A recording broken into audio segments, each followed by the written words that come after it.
Sky Island is the third main saga of the One Piece anime and follows Luffy and the rest of the Straw Hats as they journey to the fabled city above the clouds known as Skypiea or the Sky Island.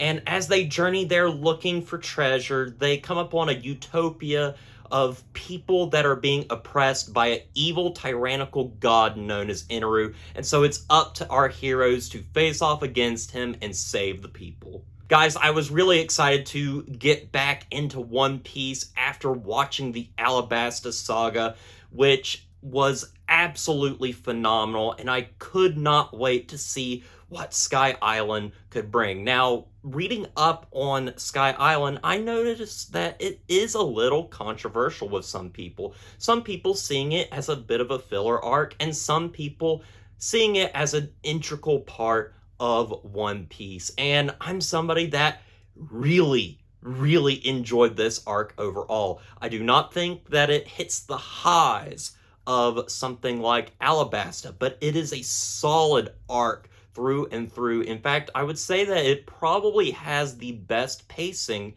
of the sagas that I have watched thus far. There was never really much of a dull moment, aside for some battles that happen later on, which I will be discussing, but this was just a really fun arc that had just a lot of stuff going on and a lot of fun, interesting characters along the way. Now, this saga is split up into two arcs. There's the Jaya arc, and then there is the Skypiea arc, which is mainly focused on when they visit Sky Island. And the stuff with Jaya is a really good precursor to what we get later. As they kind of figure out about Sky Island, they learn some of the legends about it, and they get into a tussle with a couple of pirates along the way. And that stuff is just really enjoyable and fun and lighthearted. And then it really shifts once we get to Skypiea, because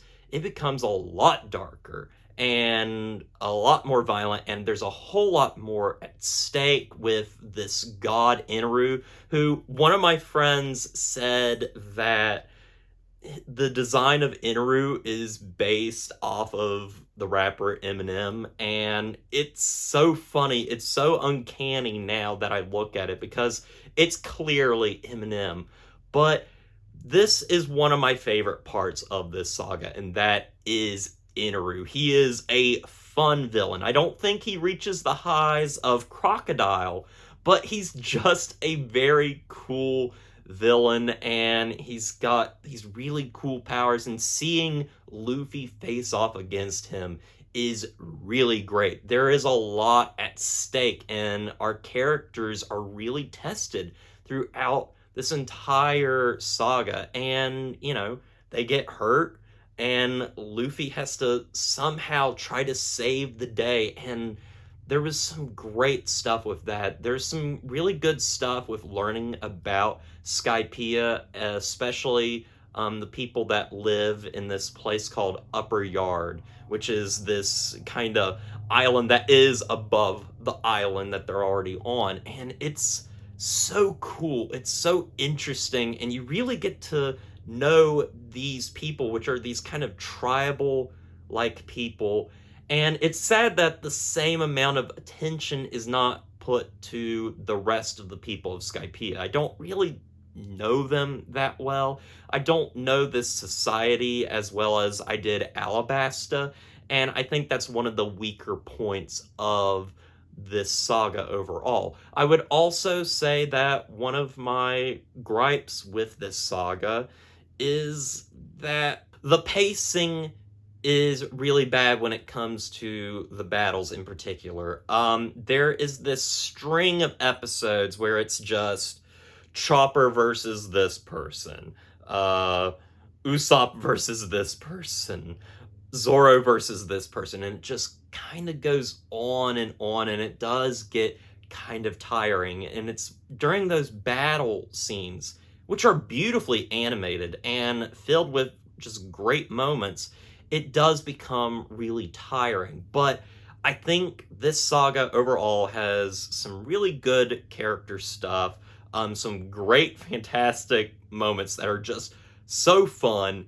So enjoyable to watch and extremely epic. I mean, seeing Luffy face off against a god is just so cool to me. It's really great.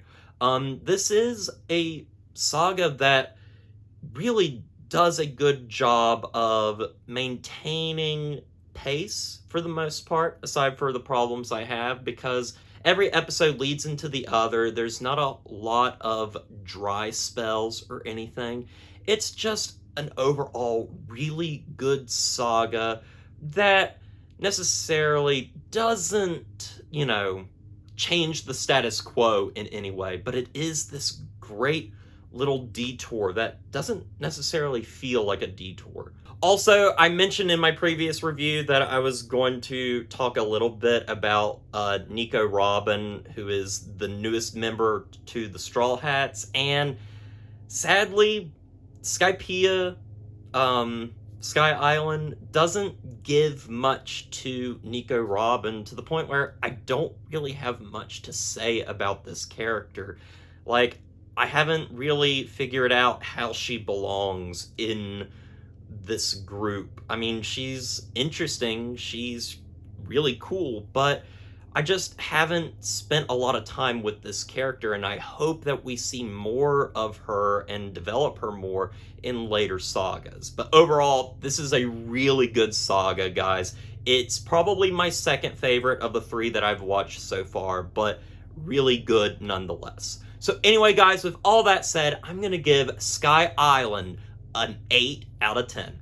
Well, guys, I want to thank you for watching this review. I hope you enjoyed it. I will be continuing on with One Piece, but I'm taking a little bit of a break for now because I am sort of burnt out on it right now, but I will be getting back into it eventually, and I can't wait. So anyway, guys, with all that said, don't forget to like, comment, and subscribe to the channel, and stay positive.